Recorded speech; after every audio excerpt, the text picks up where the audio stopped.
Ullman and Andrea Calçada.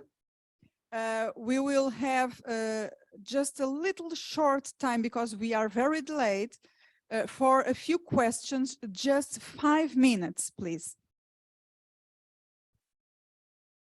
Hi, thank you. This is a question for any of you talking about the legal situation in Portugal.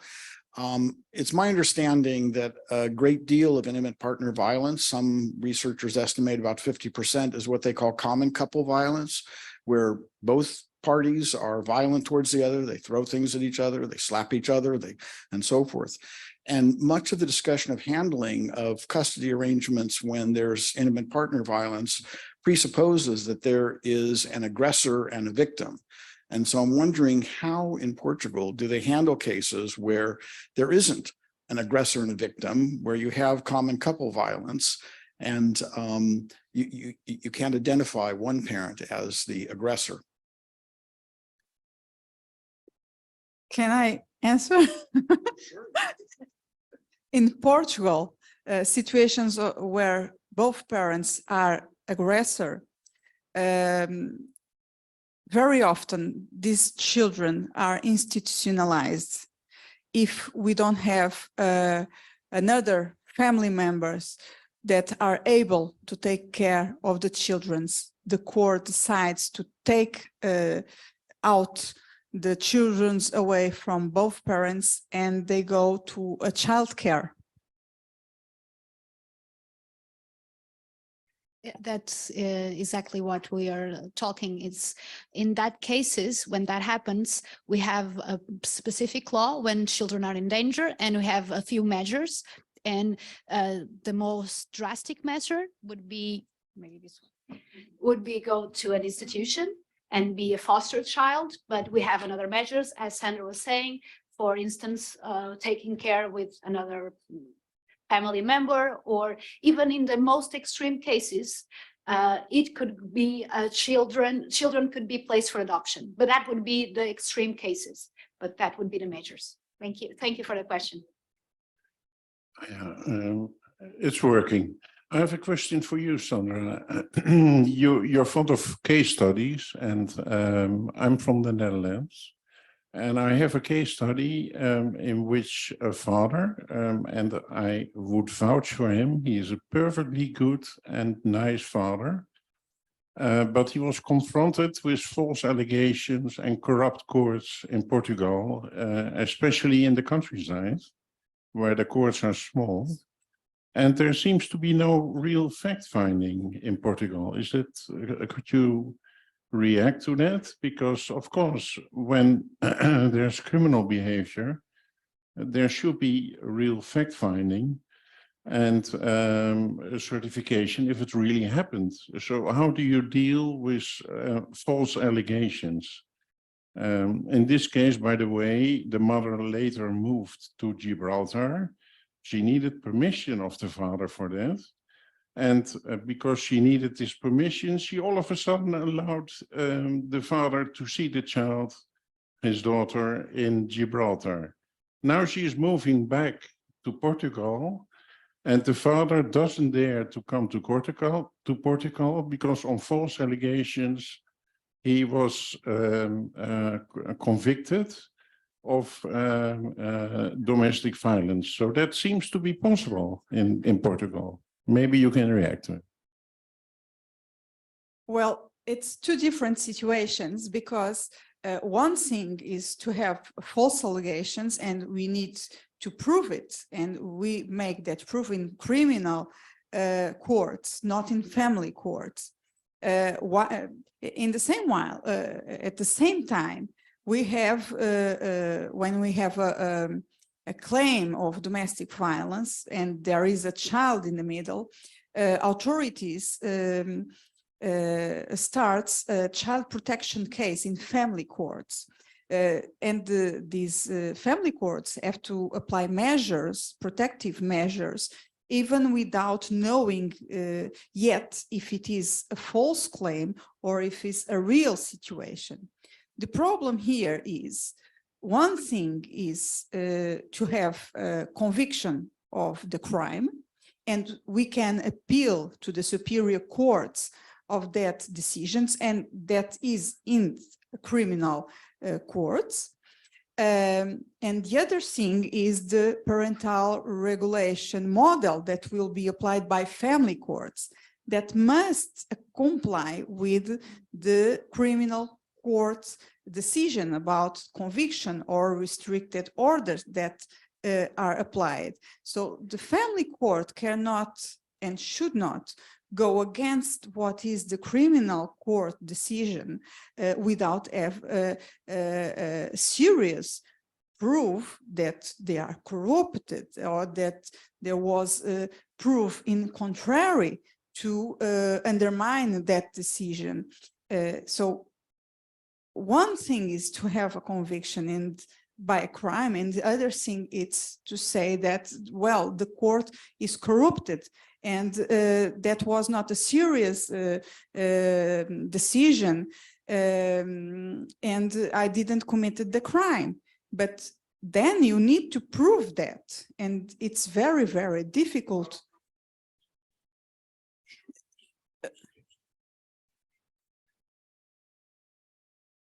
You need to prove your innocence, and if you cannot prove presumption of innocence only raised until conviction by the court, when you have the sentences with a conviction by the crime, there is no more presumption of innocence. And then you must appeal from that court decision, because it's not a provisory decision, it's a sentence decision that convicts you, and you can go in jail or have a suspended order. And if you don't comply with that court decision, you really go in prison. You must appeal to the superior courts, and in at least when you exhausted the all national means, judicial means, you can apply to European Court of Human Rights, but you cannot invoke the presumptions of innocence when you already have a conviction, because with that conviction was made proven of the guilty. And it's a different situation of saying, well, but the court is corrupt. Then you need to prove that corruption to change and reanalyze all case again. So you made some very good points in your presentation. However, you placed your comments within the framework of the Convention of Istanbul. The Convention of Istanbul is extremely flawed. I'll give just 3 examples. I could give many others. A, it does not recognize the existence of female perpetrated domestic violence. Second, it does not reflect the problem that was raised by my colleague of mutual domestic violence. That concept does not exist in the Istanbul Convention. Third, if a woman one time slaps her husband, that is domestic violence. But according to your logic, then we should immediately remove the child from that mother's care because of a single incident that did not cause violence. In other words, this is a complicated issue, but the Istanbul Convention has vastly oversimplified it and removed the fairness and due process rights for abused men.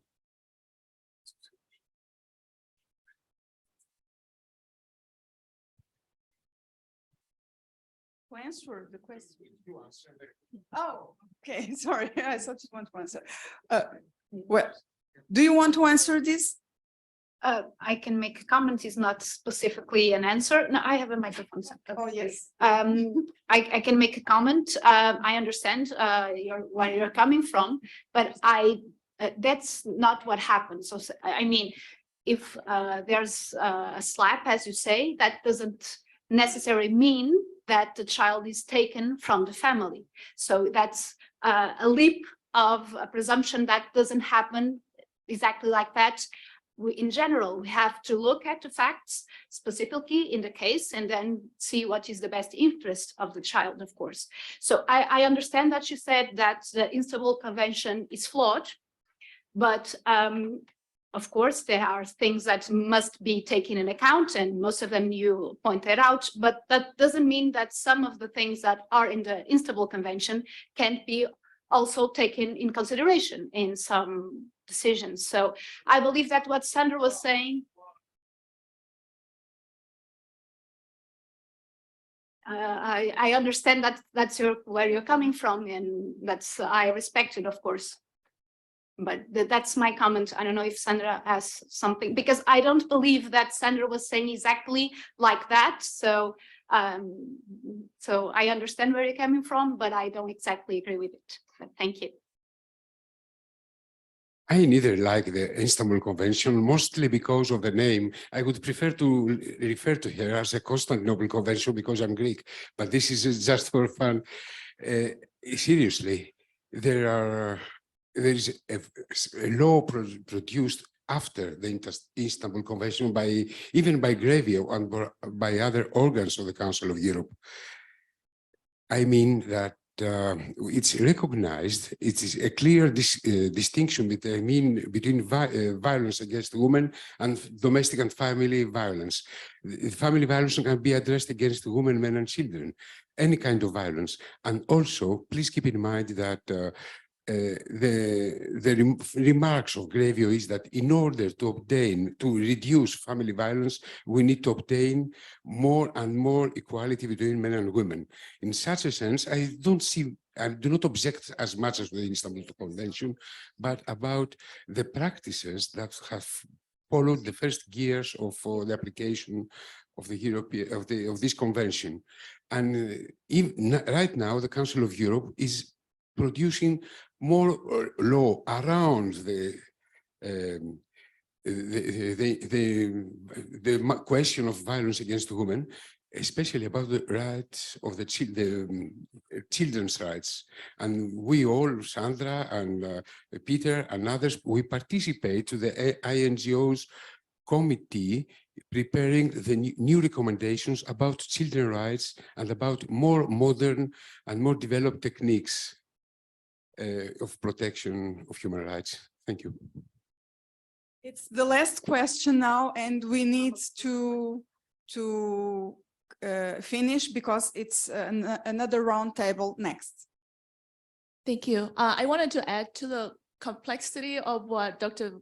Ballet just brought up and to, I guess, emphasize the question that he brought up. So what you answered was a very black and white situation where, you know, you get a chance to defend yourself in the criminal court and clear your name and then et cetera, et cetera. The reality of it, and I think the question was brought up, was that there was no fact finding. And this is what we see a lot in the US. I don't know if it's the situation in Portugal, you know, not just the gender bias that he brought up, but the situation where there's allegation of abuse is brought up in the family court, but yet there's no criminal charges for them to be able to defend themselves. And then the family court judge take a bias based on that false allegation and then make decision, and they have no opportunity to clear their name. And then on top of that, if there was a criminal situation where you can actually go and try to defend yourself, how do you defend something that doesn't exist? How do you prove something doesn't exist? And then when, you know, I mean, I can go on and on forever, but the point is, what you explained was a very simple black and white situation that doesn't apply in parental alienation 99.99% of the time because it's so complicated. I completely understand your point, and you are right. And the situation I brought is just, thank God, just a few situations that are happening, but I think they deserve attention because they are serious. But of course, several times the false accusations of domestic violence and sexual abuse occurs in family court and not connected with the criminal case. Other times it also have a criminal case. The problem is we have a quite difference between both kind of allegations and its treatment by Portuguese courts. When we have accusation, whether accusation it is, the court doesn't know. It must investigate. It must making it seriously. But in situations of domestic violence, usually, often, the court maintains the family life, even if supervised, and asks for forensic expertises to the parents, to the child, psychologists, experts, to understand what is really going on and if this is serious or if this is a false accusation. The worst situation is the sexual abuse, because in that situations, the court not even think about of a supervised contact, is simply suspended the contact. I have a case right now that started in 2014 and is still pending with several years to regulate parental responsibilities and family life. At the beginning, false accusations of domestic violence and sexual abuse. It was through the trial and to the superior court, and the father was always absolved from the allegations. The mother always continued until today making the same accusations, and during the pandemic, the father asked, because it was on online work, to have a shared residence with the child for that period. It would be a transitory situation, not a definitive one, because he lived away from the child. It was only for that period. And the time the court says it would be possible, the mother made a new complaint of false sexual abuse of the child. The court immediately opened a child protection case and ordered investigation and forensic expertises of the child at the same time with the criminal case. And now I received the expertises saying that the mother is an alienator. But this father is already 2 years without any contact with the child. So now we will have a very difficult work to reestablish this relationship. And of course, I will make a criminal complaint against the mother. I will ask the guardianship for this father, and we must go to the European Court of Human Rights. And yes, this real happens, and you are right. Thank you. Thank you all for this workshop. Thank to the speakers. And now we need to go further for the next workshop.